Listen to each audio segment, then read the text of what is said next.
Hey, welcome back to Gen 2 Garage, another episode of, what is it? The Duster series. The Duster series, yes, Duster thank you. series. Yep. So tonight we're starting on the rear suspension. So we've got Caltracs leaf springs, split mono leaves, and the Caltrac lift bars. This is going to drop the back of the car significantly, and those are way better technology than these. These are good springs, but anyway, we want to set the car down a little bit, so that's what we're going to do tonight. Let's get started. So what I'm doing is I'm measuring where the axle is now, so we have a comparison to when we get done. These are way arched even more than stock, so plus they're clamped. To give us a reference point, I'm measuring this, and from the, just using any 14.25 is what it measures from the top of the axle to this fender lip right here. So that's where we're starting with, and we'll see where we end up. So we have the car supported on the frame rails, but also the axle. Hammer time. Hammer time. Oh, I got it. Okay. To take the tension off the spring, we'll actually take it off of the rear shackles. But what we'll do is we'll put the jack under here, because right now the spring is under tension.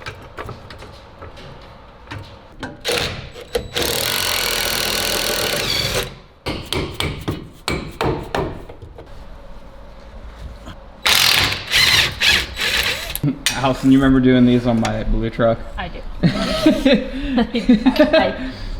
The death wheel. Total train wreck, wasn't it? The death wheel was brought out pretty fast.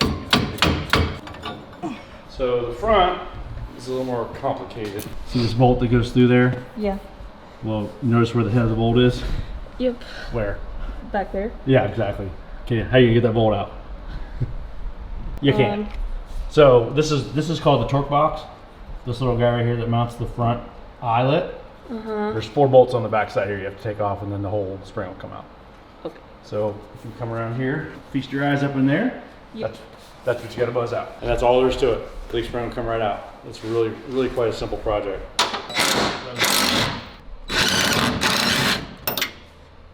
Now, and this is why I set up jack stand under the rear axle and under the frame, because we got to support the car, but we also have to support the rear end so it doesn't go flopping to the floor, right?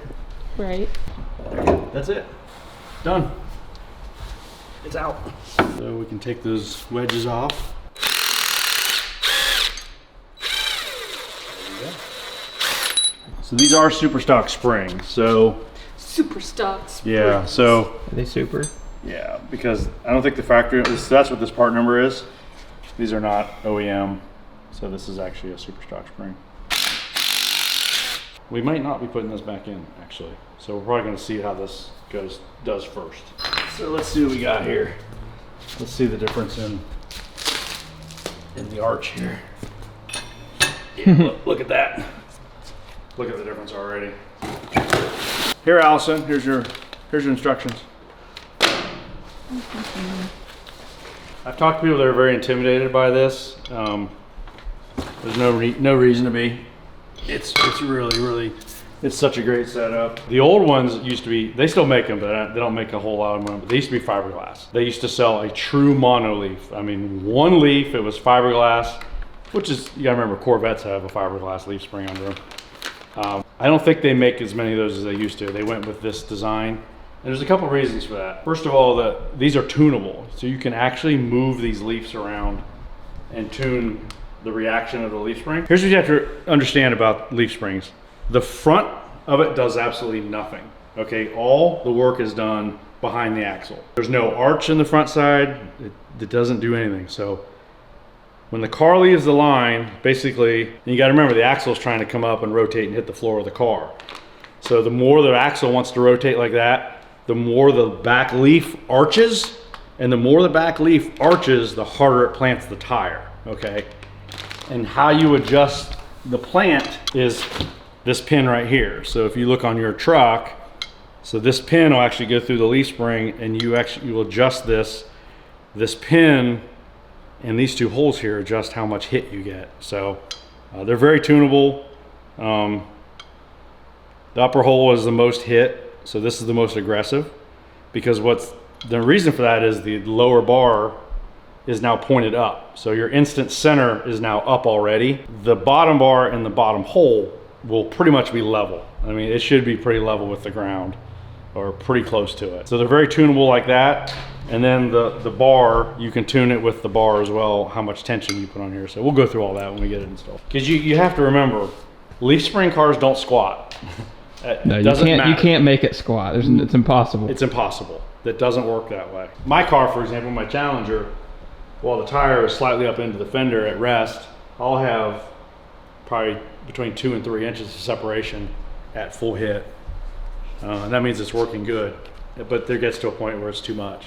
What I've found actually recently, just in the last year of me starting to tune the Falcon and everything, is the longer you can control the separation and drag it out, the better. Because Absolutely. if it tops out quickly, your chassis is done working, and then that's it. So here's the analogy that, so I actually met John Calvert up at Norwalk last year. He was racing there at the NMCA race, and I had some questions for him. And here's what here's how he explained it to me. If this is really, really heavy, okay, and I say, pick this up and I want you to carry it over there. It's literally the point where you can barely even pick it up. If you pick it up and your weight is like this and you're doing this and you're almost falling over, that's what's happening when the leaf spring is in lift mode. Mm-hmm. You're trying to keep that momentum because when you're starting to fall forward with this weight, you can't stop yourself. All right, you're suspended. Yeah. Okay, think about it. You're in control as long as you keep moving. You're right. Yeah. But you don't fall as over. soon as you stop, you've lost that momentum. So the weight out here is the car. Okay, so the car is being suspended, and like I said, and the shock's job is to control that motion.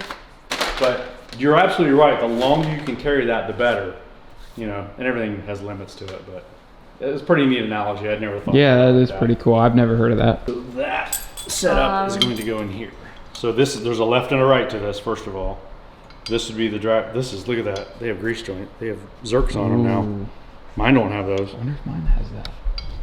I don't know. I've never seen that before. Continue by applying grease or anti-season around the surface, Caltracs, bushing, and inner spring eye. Mine don't have that. Mine don't either. That's awesome. I have to go in here and I put anti-seize on here every couple months. Jack burn. Right. So this should go like this, right? Just like that. Yep. Okay.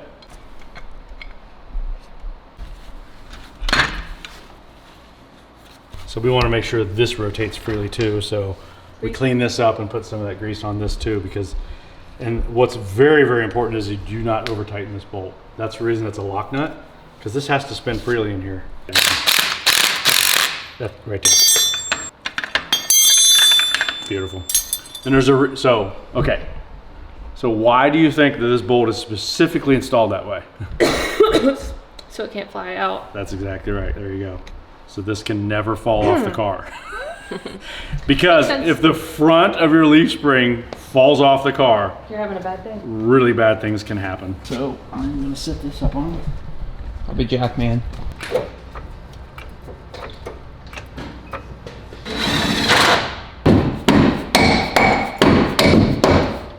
When we know we like everything, we'll cut these off. This is kind of a old school way to change ride height and pinion angle. Look at that. There we go. Yep. It has to align with that pin down there. All right, we'll spin. Go ahead. And stop. What's important is that you keep this plate level because you don't want to tweak this. Yep. Okay. Now you twist this onto that. That should be normal threaded. What you want to do is you want to match the threads. So you want them to each end to be the same. So they're pretty close. I would go in one more thread, one more turn. Let's see if it lines up now.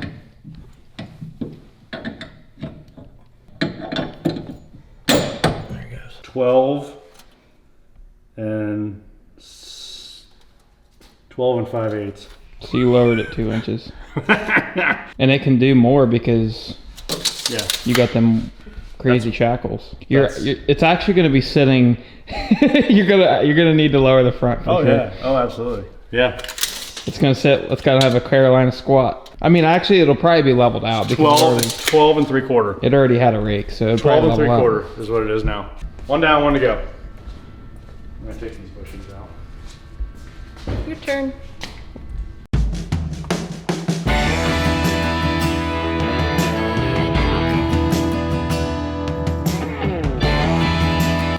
Look at you. Look at this sport seat. Check out my sport seats. These are actually very comfortable. Oh my gosh, it's the perfect spot too. There, you climb in. Here.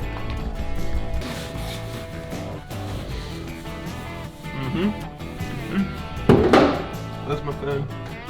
Now, Comfortable, right? you just need a console right there. Wow. If only you had one. No, that's really Got comfy. it for steel. I can't wait to ride this thing. Alright guys, so Allison and Jeff went home for the night. I decided to stick around for a little bit. I wanted to get some practicing on my welder because I got it moved over here from the old shop. My old shop didn't have a 240 outlet, but luckily Billy's shop does. So I got that plugged in. I'm gonna try it out. I just want to get back on the welder, get back to practicing. I was just starting to get into it before things slowed down. I'm gonna get back on it and try and get to practicing because Lord knows I have a lot of welding left to do on this truck.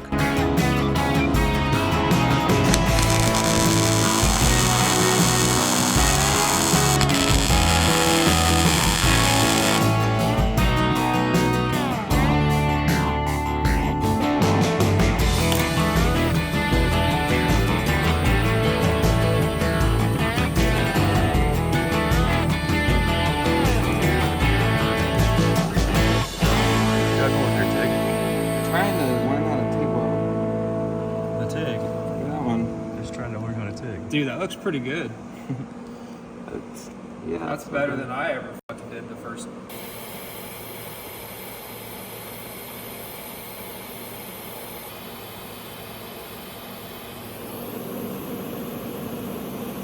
Well, I wasn't even lined up there. a little more mustard. No parts, no price. The pros advice at Jegs. Then turn left. So we're here at Jegs today. Are we at Jegs today? Destination is on your right. Jegs High Performance. We've got a some- list of things Got to a do. list of things to pick up at Jegs. Jegs. And we're gonna swap your dad's wheels and tires. And we get to see Uncle Terry today. Terry. And then he's gonna print off our receipts for the year because taxes. Taxes. Never good. Never good at all. Never good. Oops. How are you today, Terry? I'm good. How are you today, Tommy? Good. I'm a little under the weather, but I'm surviving. That's better than the alternatives I've heard.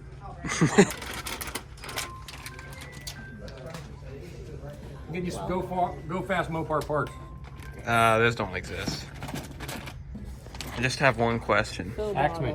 Do you guys have marine carburetors in stock? We do. We do. All right, guys, so we got the wheels back on this thing. Man, I gotta say, they look great. So these are just Vision wheels, which I had never heard of this company. They're a lot like Jegs wheels. They're a budget wheel, but they look awesome, honestly. So we got those mounted today for Jeff and on the car, and I mean, they look great. So other than that, I've just been hanging out, doing a little practicing on the MIG welder. Practice, practice, practice is what I was told, and that's what I'm doing.